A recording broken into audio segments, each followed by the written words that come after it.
Assalamualaikum warahmatullahi wabarakatuh.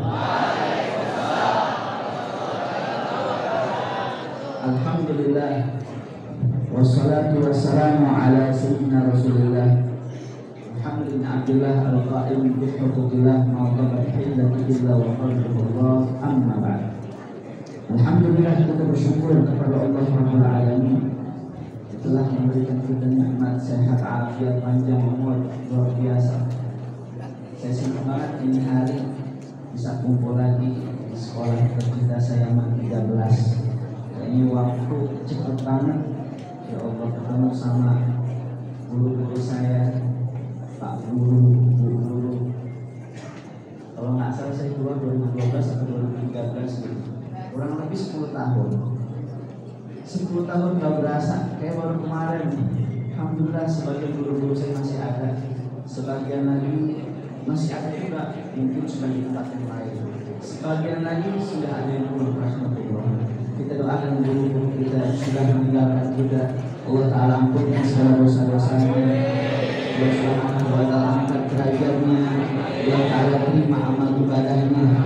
Dan guru-guru kita masih ada semuanya. Tidak bisa saya sebutkan namanya satu persatu, namun tidak mengurangi rasa ta'zim dan hormat saya. Mudah-mudahan guru-guru kita, bapak guru kita, ibu-ibu guru kita, semuanya biar berpanjang umur.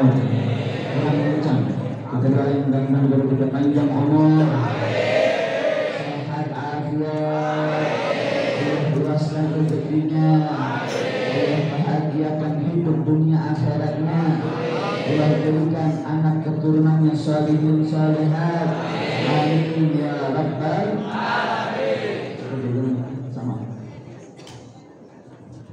Terus.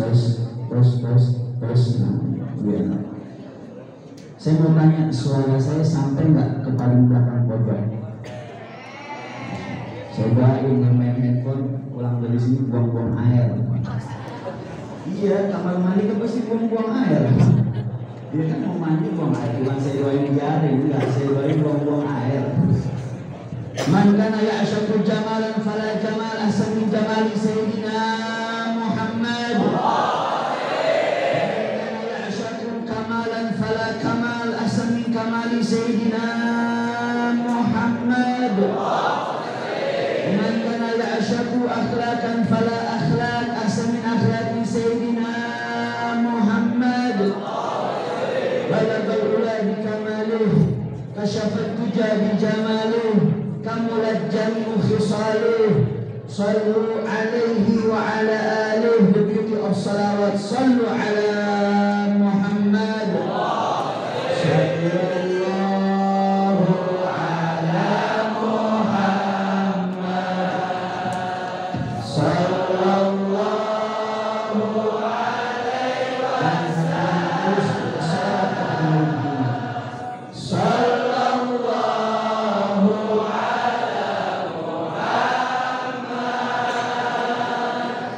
صلى الله عليه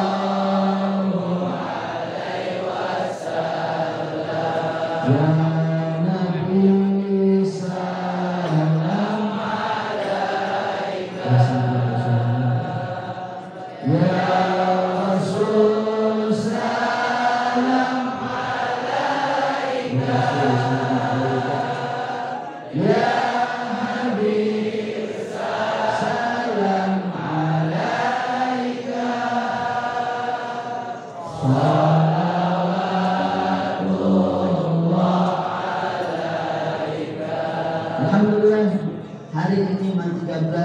mengadakan perayaan peringatan Maulid baginda Nabi Muhammad Sallallahu Alaihi Wasallam. Nggak lain dan nggak bukan tujuannya diadakannya Maulid biar kita ingat sama Nabi Muhammad. Peringatan Maulid diingetin sebab kita orangnya sering kita lupaan, apa aja kita lupa. Atau kadang-kadang pura-pura diingetin Maulid biar kita ingat sama Nabi Muhammad. Biar semangat bersolawat kepada Nabi Muhammad, biar semangat menghidupkan sunnah-sunnah Nabi Muhammad, biar semangat menghidupkan akhlak-akhlak Nabi Muhammad Sallallahu Alaihi Wasallam, dan biar tertanam di dalam hati kita kecintaan kepada Habibur Alaihi Wasallam. Karena sosok Nabi Muhammad yang kita peringati maulidnya adalah sosok manusia yang gak pernah nyusahin orang. Yang sering nyusahin orang tuh kita yang sering nyusahin orang, yang mungkin jadi sebab masalah buat orang lain, yang sering ngomongin orang tuh kita, yang sering ngegibah, ngegosip tuh, yang sering PHP-in orang tuh kita, yang sering PHP-in orang, yang sering bohongin orang, yang ngomelin orang, yang kadang-kadang mungkin pernah nipu orang. Nabi Muhammad gak pernah nyusahin orang. Bahkan ibunya sendiri saat sedang mengandung Hadratul Rasul gak pernah merasa susah. Hamlan khafifan la tajid lahu fikala wa la tashku minhu alaman wa la illa. Saat Rasul SAW berada dalam kandungan ibunya, bagaimana luar biasa, ibunya gak pernah ngerasain susah, gak ada berat, gak ada keluhan-keluhan seperti pada umumnya ibu-ibu sedang hamil ataupun hendak melahirkan. Maka sosok Nabi Muhammad mengajarkan kita agar menjadi umatnya yang berarti, bukan menjadi orang-orang yang suka membebani. Jadi orang yang bermanfaat buat sekitar kita, buat orang tua kita. Kita semua harapan orang tua belajar yang benar. Kalau main aja kita bisa benar, belajar yang benar. Kita sekolah nggak lama, bentaran banget. Saya aja ngerasa ya Allah, udah 10 tahun kurang lebih saya keluar dari tempat ini. Nggak berasa, sekarang anak saya udah 2. Ya Allah, majelis alhamdulillah ada beberapa cabang di daerah Indonesia. Berkah daripada MAN 13. Pertama kali saya khutbah Jumat di sini. Di sini pertama kali khutbah Jumat. Diajarin sama guru kita Ustaz Bapak Junaidi. Khutbah Jumat pertama kali di sini. Public speaking pertama kali. Belajar megang mic tuh di sini. Pertama kali kita ya keringat segede-gede jagung. Ya kan? Ini kita kalau mau jadi orang sukses dari sekarang, jangan tunggu nanti. Jangan sia-siakan waktu kita. Semua harapan orang tua, apalagi orang tua masih ada. Doain mudah-mudahan orang tua biar pada panjang umur. Yang orang tua ini sudah tiada, mudah-mudahan jadikan kuburnya raudhah min riyadil jannah. Sibukin hari-hari kita dengan belajar. Jangan sibuk sama pacaran. Jadi kalau dengan pacaran saya doain biar pada putus.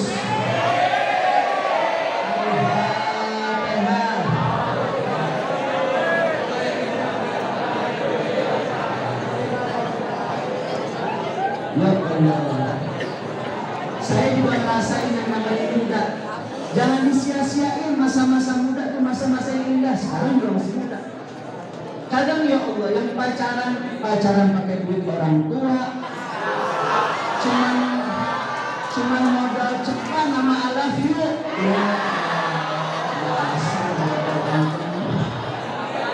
Kita harapan orang tua kita, emang yang laki pada pacaran udah siap jadi aba-aba, udah siap ngurusin popok anaknya, udah siap bikinin susu buat dedek bayi, udah siap.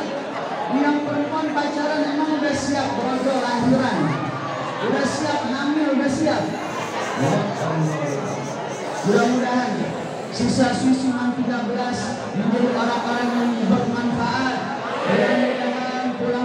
Mudah-mudahan berkah Maulid Nabi Muhammad, ya ujian-ujian kita dikasih nilai yang muntas. Semuanya menjadi orang-orang yang juara. Saya dulu masih ada yang namanya kelas khusus IPA IPS. Habis itu bahasa. Dulu bahasa terbagi 2, kelas bahasa Jepang dan kelas bahasa Arab.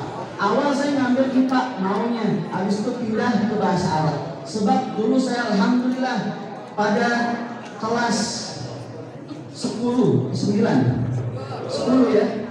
Pada kelas 10, kelas 11 dulu sempat mewakili MAN 13 ikut OSN, Olimpiade Sains Nasional bidang astronomi.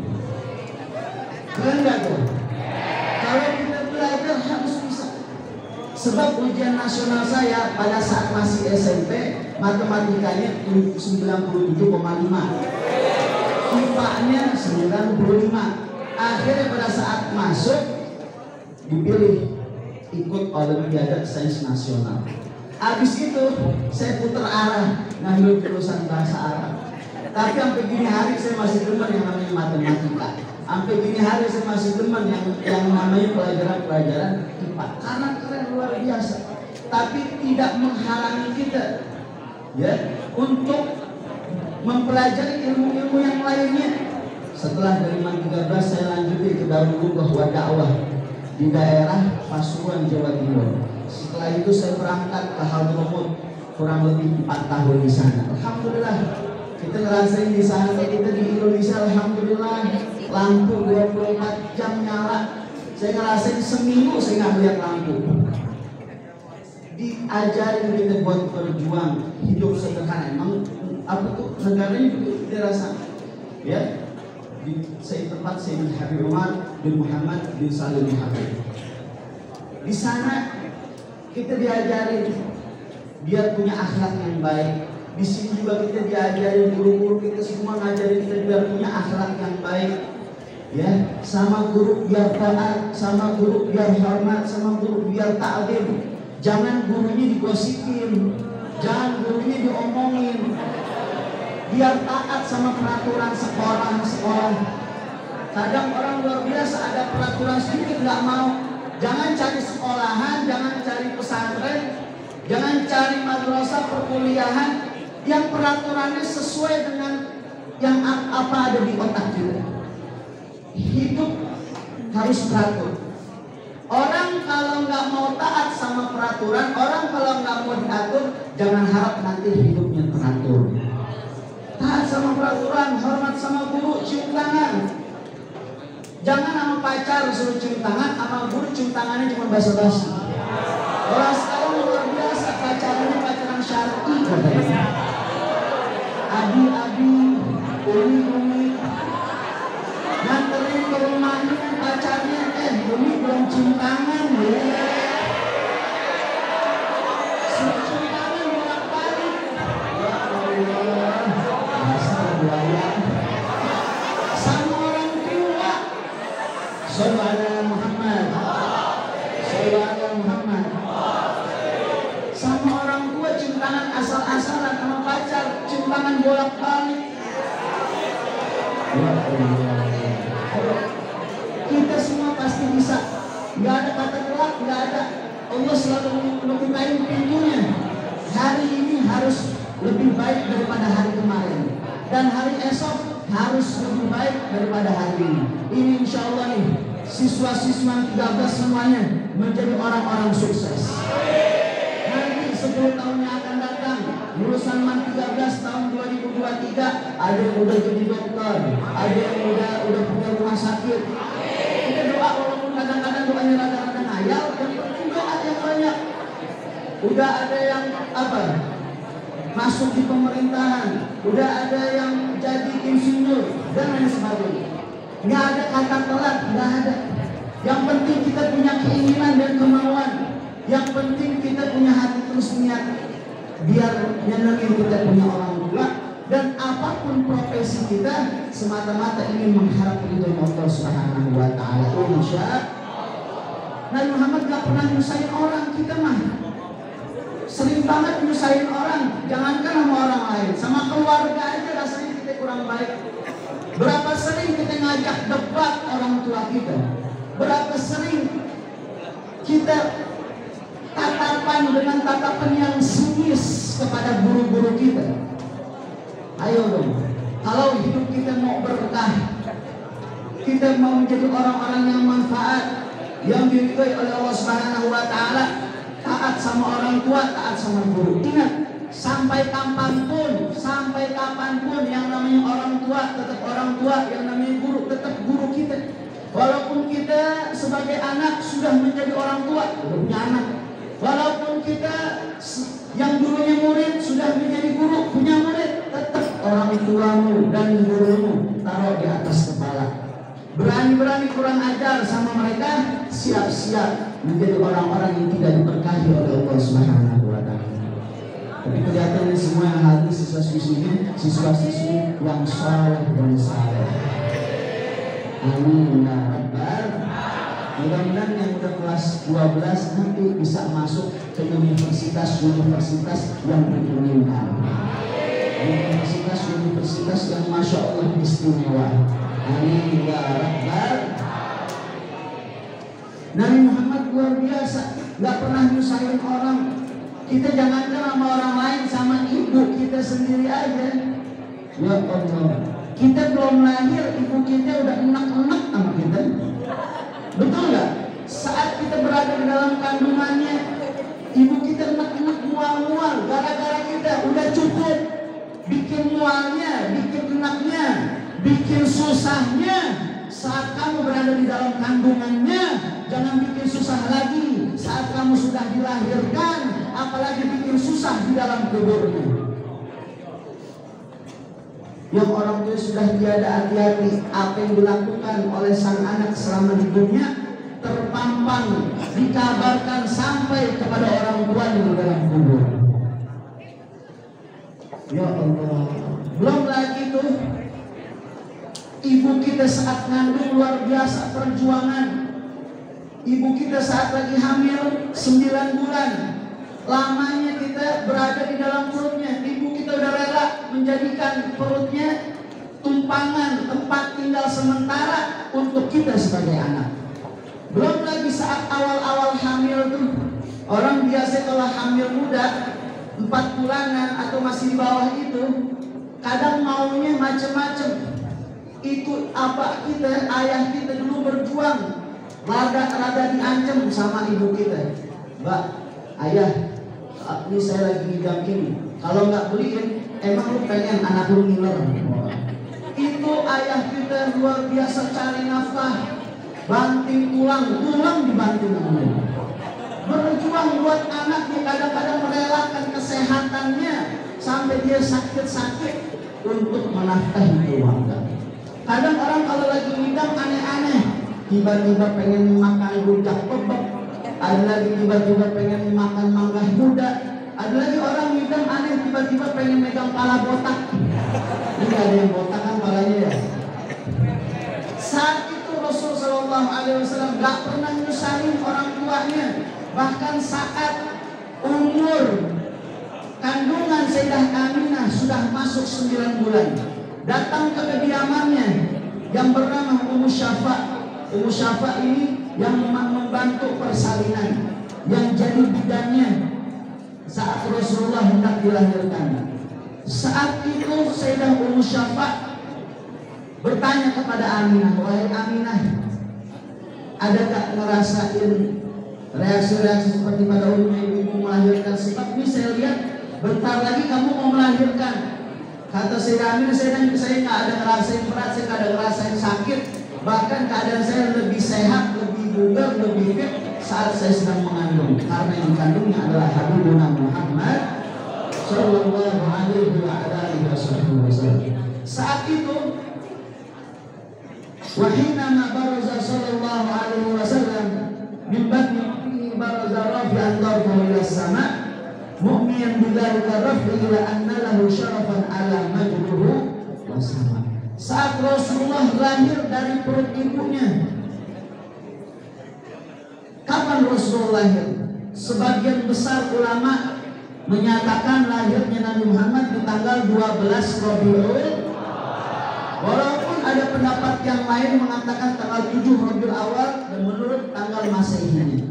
Akan tetapi mereka semua ulama sepakat Nabi lahir di hari Senin, di bulan Rabiul Awal, di tahun Gajah, di kota Makkah. Nabi lahir mimbar di ummihi, dari perut ibunya. Maaf, Nabi kita Muhammad lahir bukan dari tempat keluarnya najis, bukan lahir dari kemaluan, sebagaimana disebutkan di dalam kitab Nihayatul Zain dari Imam An-Nawawi Al-Battani, bahwa Nabi kita Muhammad lahir di atas kemaluan, di bawah pusat, dari perut ibunya, seperti mana juga para anbiya wal mursalin dari Nabi Adam sampai Nabi Muhammad, semuanya mereka seperti itu. Kalau istilah zaman sekarang ada yang namanya sesar. Tapi berbeda dengan sesar yang di atas kehendaknya Allah Subhanahu wa taala. Nabi lahir dalam keadaan sujud, kemudian pandangan dan tangan mengarah ke langit, seakan-akan Allah ingin mengabarkan ini yang lahir manusia, tapi bukan seperti manusia biasa, basyarun la kal basyar. Nabi Muhammad manusia kekasih Allah Subhanahu wa taala. Dan saat lahirnya Nabi Muhammad, keajaiban-keajaiban Allah tampakkan sampai-sampai sang bidan dan ibunda Nabi tak bisa melihat bayi yang baru saja dilahirkan secara jelas, karena bayi tersebut diliputi dengan cahaya Nurul Mustafa. Sampai Ummu Syafa' mengatakan fa'adha'alahu ma bainal masyriq wal maghrib hatta nadartu ila ba'di qusurihum. Saat lahirnya Nabi Muhammad, saya melihat cahaya yang sangat terang menyinari barat dan timur, sampai saya punya mata dapat melihat sebagian istana-istana yang ada di negeri. Bahkan saat lahirnya Nabi Muhammad, api yang disembah oleh orang Majusi di Paris sekian lama tak pernah padam saat lahirnya Nabi Muhammad. Berhala-berhala yang ada di sekeliling Ka'bah, orang-orang jahiliyah mereka sembah. Saat itu semua berhala tersebut, patung-patung tersebut hancur dan runtuh, seakan-akan Allah ingin mengabarkan tiada yang patut disembah kecualinya, tiada Tuhan selain Allah, la ilaha illallah Muhammadur Rasulullah sallallahu alaihi wasallam. Dan Nabi kita Muhammad luar biasa, udah cakep bawaan lahir. Nabi Muhammad udah cakep bawaan lahir. Kalau kita cakep modelnya macam-macam. Ada yang cakep emang karena cantik ganteng dari lahir begitu. Ada lagi yang cakep karena make upnya cakep. Ada lagi yang cakep karena skincare-nya cakep. Ada lagi yang cakep karena kamera handphonenya cakep. Ada lagi yang lebih bahaya, filternya cakep. Makanya kalau dikasih lihat foto jangan langsung percaya. Di foto luar biasa, putih, mulus, jerawat satu titik nggak ada. Giliran ketemu hitam dekil kumal hidup lagi. Lu perasaan di foto lucu banget, kenapa ketemu song? Tapi Nabi kita Muhammad Sallallahu Alaihi Wasallam udah cakep bawaan lahir, dan nggak ada orang yang secakep seperti cakepnya Nabi Muhammad Sallallahu Alaihi Wasallam. Sebab Nabi lahir dalam keadaan makhulan, maktu asurrah. Saat Nabi lahir ditanya Sayyidah Ummu Syafa' sama Sayyidah Aminah, Ummu Syafa' bagaimana keadaan anak aku, laki-laki apa perempuan? Wah, Masya Allah Aminah, selamat ya, kamu telah melahirkan seorang anak laki-laki. Bahkan dia sudah dihitan, sudah disunat. Masya Allah, ganteng gak mukanya Ummu Syafa'? Bukan ganteng lagi, bukan tampan lagi, matanya sudah pakai celak mata, sudah bersifat, dan tali pusarnya sudah terputus. Shallallahu alaihi Muhammad. Kita saat lahir gimana? Adik-adik kita saat lahir gimana? Kita bikin susah banget ibu kita. Udah 9 bulan lama ngandungnya, itu ibu kita harus melewati fase yang sangat menegangkan antara hidup dan mati. Bahkan kalau dikasih pilihan tuh ibu kita antara dia yang hidup atau kita yang hidup, dia bakal merelakan dia yang mati, kita yang hidup. Antara hidup dan mati, berapa puluh urat putus saat itu, darah banyak banget keluar, kadang nungguin pembukaan 1, 2, 3 sampai 10 atau pecah ketuban. Ya Allah. Kemudian tali pusarnya nggak langsung kering, ditungguin dulu. Kita nyusahin saat dalam perut sampai baru lahir, nyusahin terus kita punya ibu. Dia yang rela ngebersihin kotoran kita, dia yang rela suapin makanan kita, dia yang rela nyusuin kita. Terus kita gede, kita bikin susah dia. Terus saat kita besar, kita ngajak debat dia. Terus saat kita besar, kita melotot ke dia. Terus saat besar, kita ngangkat suara ke dia. Mau jadi apa nanti kita besar? Mau jadi orang-orang sukses? Demi Allah, nggak ada orang yang sukses melainkan berkah doa orang tuanya. Nggak ada orang yang sukses melainkan berkah doa guru-gurunya. Makanya sebelum kita doa yang lain-lain, saat kita doain orang tua. Rabbil firli wa liwalidayya warhamhuma kama rabbayani. Jangan lupa, setiap waktu saat kamu berdoa, sebelum doa yang lain, doain orang tua. Doain orang tua juga, itu doa berbalik ke kita juga dapat berkah. Kalau masih bisa mendoakan, kenapa harus nyumpahin? Berapa banyak di antara kita demen banget nyumpahin orang, demen banget goblok-goblokin orang, demen banget bego-begoin orang. Hati-hati, kata malaikat walaka mithlun. Kalau masih bisa ngedoain, kenapa harus nyumpahin? Berapa banyak di antara kita kadang kalau lagi bercanda nggak tahu diri, ngelihat temen yang rada-rada aneh, ya kan? Ngelihat yang kurus tinggi dasar jangkung, ngelihat yang pendek dasar bogel, ngelihat yang Thailand rada gede dasar pompel, ngelihat yang hitam dasar kelim, ngelihat yang gemuk kayak saya dasar gendut, ngelihat yang giginya rada maju dasar tonggos. Hati-hati, jangan paksa teman kita buat riba dengan bercandaan kita. Kalau lagi kumpul kadang-kadang tuh temen palanya yang keplak-keplak aja, main keplak-keplak, yang perempuan tarik-tarik kerudungannya, yang laki kadang-kadang didodor-dodorin celananya. Hati-hati. Saat itu kita bilang bercanda, mungkin dia nggak enak, dia bilang saya maafin, saya nggak marah, tapi hatinya sakit hati, kesel, gregetan sama kita. Tanggung jawab nanti di pengadilan Allah Subhanahu wa Ta'ala. Kita alhamdulillah di Indonesia, di Jakarta khususnya, dalam keadaan aman, ibadah enak, makan enak, minum enak, masih bisa rebahan, masih bisa tiduran, masih bisa santai-santai, kumpul sama teman, kumpul sama keluarga. Kita lihat saudara-saudari kita yang ada di Palestina, nggak ngerasain aman sama sekali, nggak yang kecil paling kecil, nggak yang besar paling besar, semuanya habis ditembak, dibom, semuanya dihancurin, nggak tempat ibadah, nggak rumah-rumah makan, bahkan rumah sakit pun, rumah sakit tempat untuk mengobati orang yang sakit dibom habis, luar biasa. Kita doakan, mudah-mudahan saudara-saudari kita yang ada di Palestina biar dikasih kemenangan oleh Allah Subhanahu wa Ta'ala. Ya Allah hancurkan musuh-musuhnya, ya Allah hancurkan Zionis Israel, ya Allah hancurkan Yahudi. Allahumma ahlikil Yahuda wan Nasara wal kafarata wal musyrikin. Itu doanya Nabi Muhammad. Ya Allah hancurkan Yahudi, Nasara dan orang-orang yang musyrik, orang-orang yang menyembah selain Allah Subhanahu wa Ta'ala. Allahumma ahlikil Yahuda wan Nasara wal kafarata wal musyrikin. Mudah-mudahan Allah kasih kemenangan untuk umat baginda Nabi Muhammad sallallahu alaihi wasallam. Kita melihat kabar perang Palestina, itu ingatkan kita biar menjadi orang-orang yang lebih bersyukur. Nabi Muhammad adalah sosok yang luar biasa rahmatnya. Nabi Muhammad demen banget menjamu tamu. Nabi Muhammad demen banget girangin orang.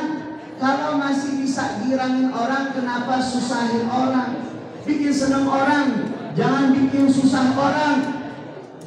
Suatu hari ada seorang muhajir, seorang sahabat Nabi yang datang dari luar kota Madinah. Sampai di Madinah, dia berhadapan dengan Nabi Muhammad, ya Rasulullah, saya datang dari kota saya sendirian, perbekalan makanan sudah habis. Kata Rasulullah, tenang, saya akan menjamumu. Nanti malam kamu makan di tempat saya. Habis itu Rasulullah balik ke rumah, ngabarin ke Sayyidah Aisyah. Kata Sayyidah Aisyah, ya Rasulullah, di rumah kita cuma tersisa air putih. Sosok Nabi Muhammad, di rumahnya cuma ada air putih. Kita sesusah-susahnya, semiskin-miskinnya kita, di rumah masih ada beras, masih ada minyak, masih ada telur. Nabi Muhammad di rumahnya cuma ada air putih. Sampai saat itu akhirnya Nabi menawarkan kepada kaum Ansar, sahabat-sahabat Nabi Muhammad dari golongan Ansar, asli penduduk Madinah, siapa di antara kalian yang siap untuk menjamu tamu kita yang datangnya jauh dari negeri seberang? Akhirnya salah satu dari mereka, kalau tak salah namanya Jarir bin Abdullah Ansari radhiyallahu anhu, beliau siap untuk menjamu tamunya Rasulullah. Saya Rasulullah siap insya Allah untuk menjamu tamumu. Akhirnya Jabir pulang ke rumah, bertemu dengan sang istri. Kemudian sang istri bilang, wahai suamiku, di rumah kita persediaan makanan ngepas banget, buat kita aja pas-pasan, buat kita sama anak pas-pasan. Nanti kalau kamu undang makan tamu datang di rumah kita, nanti anak kita makan apa? Biarlah wahai istriku, malam ini saja anak kita tidak makan. Nanti saat dia nangis kamu timang-timang, kamu gendong, biar dia tertidur, tidak makan 1 hari saja. Terus nanti tamu kita gimana? Biar kita kasih semua makanan ke piringnya tamu. Terus kalau misalkan dia lihat kita nggak makan, dia nggak bakal mau makan juga. Oh, kalau gitu kita pura-pura lampu mati. Nanti kamu pura-pura benerin lampunya mati, sehingga pada saat lampu mati kita taruh semua makanannya dan lauknya ke piring tamu. Kemudian kita pura-pura ngecap-ngecap, pura-pura mainin sendok, pura-pura makan, sehingga tamu kita tahunya sedang makan bersama. Akhirnya singkat cerita, tamu tersebut datang, dan saat itu sahabat ya pura-pura lampunya mati, sampai suami bilang, wahai istriku sini udah nggak usah ngurusin lampu, kesian tamu kita udah dari tadi lapar nunggu. Ya udah, maafin ya, makan gelap-gelapan, semua lauk ditaruh di atas piringnya tamu tersebut. Sampai akhir ini sahibul bait tuan rumah cuma pura-pura makan, tamu nggak tahu kalau dia makan sendirian, nggak makan bersama, pura-pura ngecap mulutnya. Akhlak yang diajarkan oleh Nabi Muhammad SAW kepada para sahabatnya, menyatu di dalam darahnya sebab kecintaannya kepada Habibuna Muhammad SAW. Setelah dia makan kenyang, dia tahu yang lain pada makan juga, selesai, alhamdulillah sudah selesai makan, dia pulang esokannya. Ini sahabat bertemu dengan Nabi Muhammad SAW. Sampai di hadapan Nabi, ternyata ini sahabat dikagetkan karena Nabi bertanya kepadanya, "Madza fa'altumul bariha ala dhaifi?" Apa yang telah kamu perbuat kepada tamuku tadi malam? Ini sahabat emang ikhlas, memberinya tuh ikhlas. Nggak kayak kita kadang-kadang di saat memberi hadiah kepada orang lain ataupun di saat berbuat baik kepada orang lain, kita masih sangat mengharapkan balasan kebaikan. Kalau kebaikan tidak dibalas dengan kebaikan, hati rasanya gondok banget, kesel banget. Sampai kadang mulut kita berucap dasar nggak tahu diri, dasar kacang lupa sama kulit dan lain sebagainya. Tapi lihat sahabat Nabi mengajarkan kita keikhlasan yang luar biasa. Saat ditanya, dia malah merendah. Ya Rasulullah, saya sudah jamu dia, saya minta maaf kalau ada kekurangan. Madza fa'altumul bariha ala dhaifi? Apa yang telah kamu perbuat kepada tamumu tadi malam? Saya sudah jamu dia ya Rasulullah. Ketakutan ibu sahabat, bukan malah membela diri. Saya sudah jamu, bahkan saya nggak makan, biar dia doang yang makan. Tidak bilang begitu. Dia merendah. Saya sudah jamu. Apakah ada yang kurang dalam menjamu ya Rasulullah? Madza fa'altumul bariha ala dhaifi? Apa yang telah kamu perbuat kepada tamuku tadi malam? Saya sudah menjamu ya Rasulullah. Saya minta maaf kalau ada salah-salah, kalau ada kurang dalam menjamunya seadanya ya Rasulullah. Emang kenapa ya Rasulullah? Qad ajaba rabbukum wa anzala ilaikumul ayah yutla ila yaumil qiyamah. Karena perbuatanmu Allah takjub sampai turun kepadamu ayat yang bakal dibaca sampai yaumil qiyamah. Perbuatannya sangat dibanggakan oleh Allah. Allah bangga kepada perbuatan sahabat tersebut yang menjamu tamunya. Sampai saat itu turun ayat suci Al-Quran kepada Nabi Muhammad SAW, sampai Nabi membacakan ayat tersebut di depan sahabatnya. A'udzubillahi minasyaitonirrajim. Wa yu'thiruna ala anfusihim walau kana qasasa. Wa yu'thiruna ala anfusihim walau kana bihim khasasa. Dan mereka orang yang lebih mengutamakan orang lain padahal dirinya dalam keadaan yang membutuhkan, lebih mementingkan untuk orang lain daripada dirinya, padahal dirinya sendiri pun dalam keadaan yang susah, dalam keadaan yang membutuhkan. Orang-orang tersebut orang-orang yang dipuji oleh Allah Subhanahu wa taala, orang-orang yang sangat dicintai oleh Nabi Muhammad Sallallahu Alaihi Wasallam. Maka kita biar ada rasa cinta kepada sesama umat Nabi Muhammad. Di sisi lain juga teman-teman kita, sahabat kita, orang tua kita, guru-guru kita, itu semuanya bagian dari umatnya Nabi Muhammad Sallallahu Alaihi Wasallam. Kita baik kepada mereka, berarti kita telah baik kepada Rasul Sallallahu Alaihi Wasallam. Hadirin wal hadirat yang dimuliakan oleh Allah Subhanahu Wa Taala.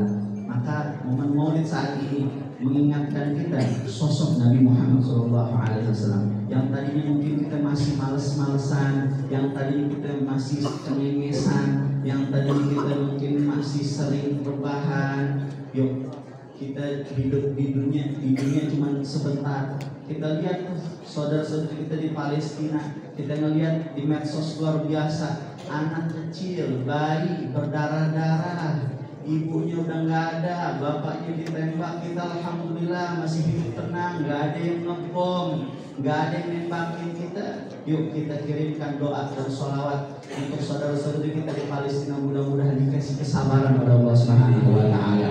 Sallallahu ala Muhammad.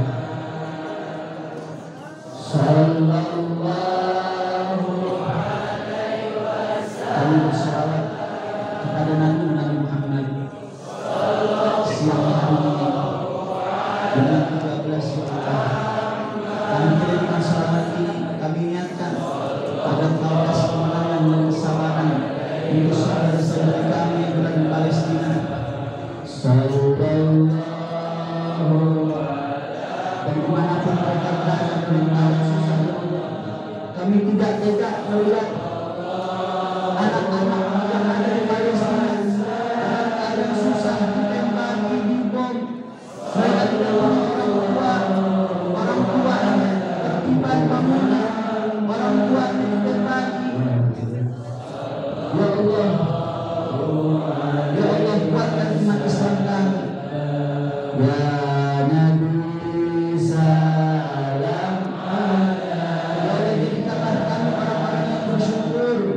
Walaupun kami sadar sangat belajar, kami masih banyak kurangnya. Kami masih sering melawan sama orang tua, kami masih sering kurang ajar sama guru kami. Maafkan kesalahan kami ya Allah. Jadikan kami anak-anak yang salihun salihat. Jadikanlah kami anak-anak yang sukses dunia sampai dengan akhirat. Sebagian kami masih punya orang tua, jadikanlah orang tua kami panjang umur, sehat afiat. Ya Allah, beri sehat afiat, panjang umur kedua orang tua kami. Ibu kami luar biasa. Saat kecil kami sering bikin susah ibu kami, sering merepotkan ibu kami. Ibu kami yang membersihkan kotoran kami, yang menggantikan popok kami, yang menyuapin kami. Sungguh kami rindu dan kangen pelukan dan ciuman hangat dari ibu kami ya Allah. Sallallahu ala Muhammad. Sudah lama kami tidak merasakan pelukannya ya Allah. Bahkan di antara kami terkadang ada yang malu ketika bersama ibunya di depan umum. Ya Allah, juga ayah kami yang rela mencarikan nafkah untuk membiayai sekolah kami, untuk memberikan makan anak dan istrinya, sampai terkadang merelakan kesehatannya dari pagi sampai malam, terkadang sampai sakit-sakit, tapi dia selalu terkadang berpura-pura menjadi orang yang kuat. Dia tidak mau keluarganya tahu kalau dia sedang mendapatkan masalah. Dia hanya ingin membawa kabar gembira kepada anak dan istrinya. Ya Allah, jika kau takdirkan orang tua kami mati-matikan dalam keadaan husnul khatimah, kami tidak kuat apabila kami nanti melihat wajah ibu kami dililiti dengan kain kafan, matanya, hidungnya, mulutnya disumpel dengan kapas, wajahnya sudah dalam keadaan pucat,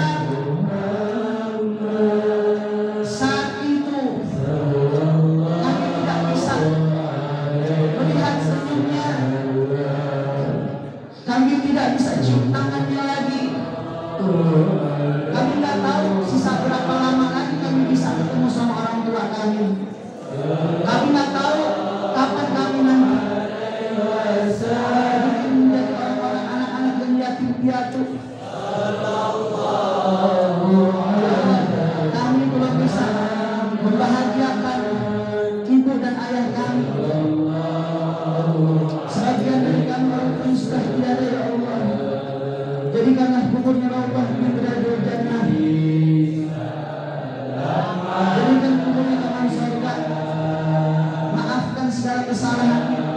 Terkadang memang ayah kami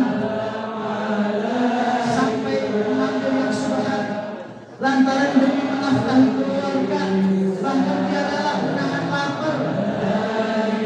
Bahkan saat makan satu meja itu orang tua kami mungkin mengalah, dikasih itu lauknya semua ke anaknya. Padahal dia pengen, enggak, mama nggak mau, ayah nggak mau, biar kamu yang makannya. Kamu besok harus sekolah, kamu besok harus sekolah, biar kamu belajar yang benar, biar kamu jadi orang yang sukses, biar kamu jadi anak yang pintar. Ternyata dibalik itu kita belum bisa membahagiakan orang tua kita. Seringkali kita bikin malu, seringkali kita berbuat dosa, melakukan maksiat yang apabila orang tua kita tahu pasti dia sedih dan malu. Sallallahu alaihi wasallam. Kumpulkan kami dunia akhirat bersama orang tua kami, kumpulkan dalam surganya. Sallallahu ala Muhammad.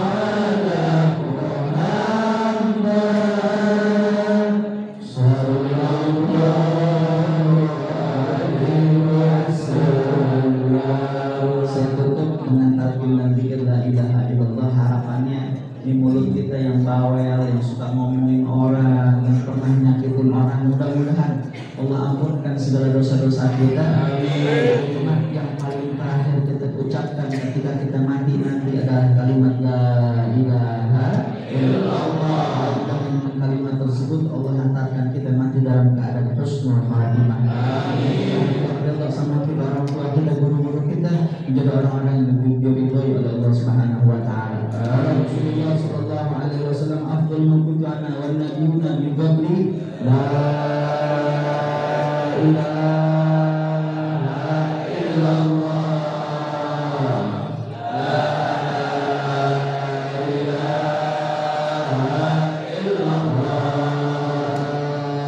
ilaha illallah.